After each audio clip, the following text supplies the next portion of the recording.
According to GLAAD, in 2019, 22 out of 118 major studio releases featured queer characters, 8 of which included lesbian characters. This means that lesbians accounted for only 32% of queer characters on our screens. Though times were changing for the better, the vast majority of queer representation was still dominated by men until recently. In this episode, we'll be looking at the changing representations of lesbians since the turn of the century and how lesbians began to dominate the silver screen. Welcome to Sapphistory on Screen.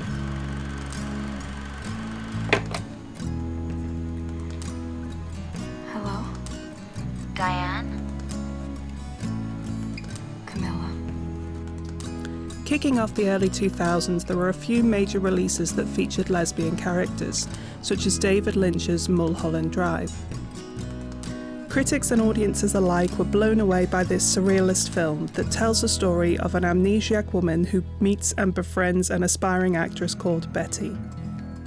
The film is confusing and sometimes bewildering, giving audiences a sense of reality before tearing it down again.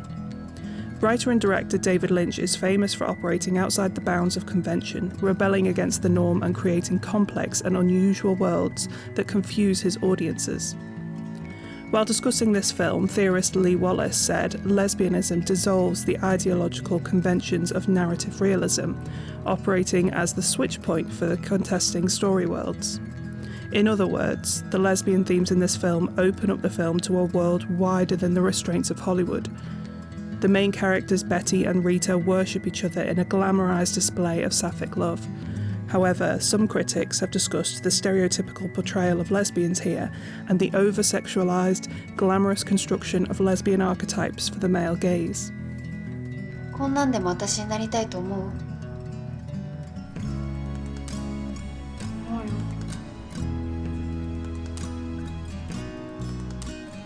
In 2002, the Japanese film Blue was released, telling the story of two schoolgirls who fall in love. The film is a sweet, slow-paced and realist depiction of a lesbian love affair that grounds the relationship, immersing the audience into its small-town setting. Though it wasn't well received critically, its audiences appreciated its raw and honest portrayal of young queer love, and it adds to the impressive list of Japanese films to feature lesbian characters. 2005 saw the release of the long-awaited film adaptation of Rent, Jonathan Larson's hit musical following the lives of a group of young artists in New York City during the time of the AIDS epidemic. The production features gay, lesbian, bisexual and trans characters in a way audiences had never seen before, and both the stage show and the film became hugely successful. Despite the fantastical rock musical frontage, the story was raw and real, and although it features some tragedy, the story ends on a hopeful and optimistic note. Rent is also one of the first films in this list to present a world without oppression against queer characters. Though the characters face their own challenges, homophobia or oppression based on sexuality is not one of them. Rent is a beautiful depiction of found family in the queer community, and its absence of bigotry fulfills its audience's expectations of the world, which is perhaps one of the main reasons this production was so successful on stage and screen. In 2010, The Kids Are All Right was released to critical acclaim. This film is often cited as one of the first major film releases about a same-sex couple raising children. Main characters Nick and Jules have 2 children from the same sperm donor, and the story follows their 16 and 18-year-old children in their desire to find their biological dad and the family drama that ensues. The film is important because it's a depiction of same-sex marriage and family, but also because of its status starring major Hollywood actors such as Annette Bening, Julianne Moore and Mark Ruffalo. Though this wasn't the first time an A-lister had starred in an LGBT movie, it was the first major lesbian film release to receive such high praise and box office success. European cinema had always been a forefront of lesbian representation, and by 2013, France had already produced an impressive amount of lesbian films. However, perhaps the best-known modern LGBTQ+ film is Blue is the Warmest Colour. This film has been widely loved by queer audiences because of its beautiful, sensitive and artistic expression of queer love, but it has also been heavily criticised for featuring gratuitous lesbian sex scenes. Some audiences have suggested that the film reverts back to the over-sexualization and fetishization of lesbianism seen in the 1970s and 80s, with sex scenes constructed for the male gaze. However, others have said it's simply an expression of lesbian sexuality to punctuate the narrative. Whichever position you take on the film, it won the Palme d'Or at Cannes Film Festival in 2013 and continues to find new audiences thanks to worldwide streaming services. In the earlier episodes of Sapphistory on Screen, we looked at how filmmakers queer-coded characters and fought against the system to include queer representation. But this is something that can still be seen in modern-day cinema.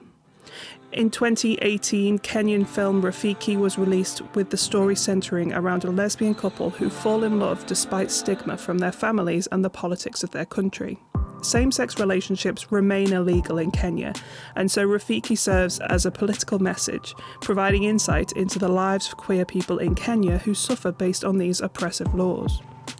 The word Rafiki means friend in Swahili and references the tradition of queer people introducing their romantic partners as their friend to avoid any persecution.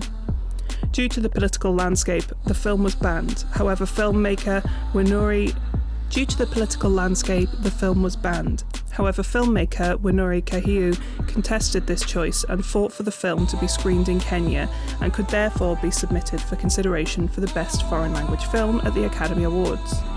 The government agreed to open the film for a limited period to meet the requirements of the Academy Awards submission process, but unfortunately the film was not chosen to be submitted as Kenya's official submission. The last few years in particular have seen a rise in the amount of lesbian films released, and many of those films have been released by major studios and received critical acclaim and awards. Hollywood is becoming aware of the need and importance for diverse representation. Rafiki is a brilliant example of how, despite the bans, the oppression, the rules and the laws, filmmakers throughout the world and since the early days of film have refused to keep quiet. Film is important. Film can show us a representation of ourselves, teach us about who we are, show us comfort, love, joy, and a world free from hate. And through the ages and the examples we've seen, one thing is abundantly clear. No matter what, sapphic stories deserve to be told.